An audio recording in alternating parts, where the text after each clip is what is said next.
Маловодье верховья Лена доставляет большие проблемы не только речникам, но и частным предпринимателям. Чтобы выполнить план по завозу, практически весь флот задействован в перевозке промышленного груза. Частники вынуждены часами стоять в огромной очереди в ожидании баржи. Большая очередь, очень большое скопление автомобилей, как легковых, так и грузовых. Погрузка осуществляется сейчас, получается, с конца июня этого года, она осуществляется с Маркова.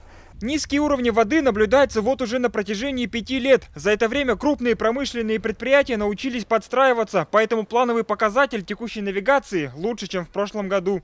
Уточняются те или иные виды грузов, которые необходимо завести срочным порядком, в навигационный период, и те виды грузов, которые можно оставить на перевозку в автозимник. Сейчас основные груза отправляют по железной дороге в Якутск, оттуда флотом в Ленск. В данный момент на 80% завезены материалы, необходимые для подготовки к отопительному сезону. Всего с начала навигации было отгружено 1 миллион 822 тысячи тонн различных грузов, в том числе 1 миллион 100 тысяч для нужд жизнеобеспечения республики. Это составляет 87,9% от заданного плана.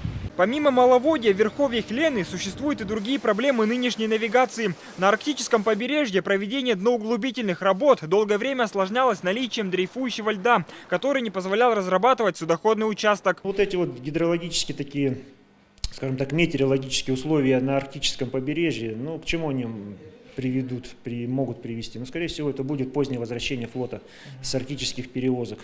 Навигация в море – один из самых сложных этапов. Ее длительность и переменчивая погода проверяет на прочность как технику, так и людей. Но вопреки погодным условиям речники намерены выполнить план 2017 года в полном объеме. Евгений Заборовский, Олеся Василова, Максим Бурцев. Вести при поддержке ТРК «Алмазный край».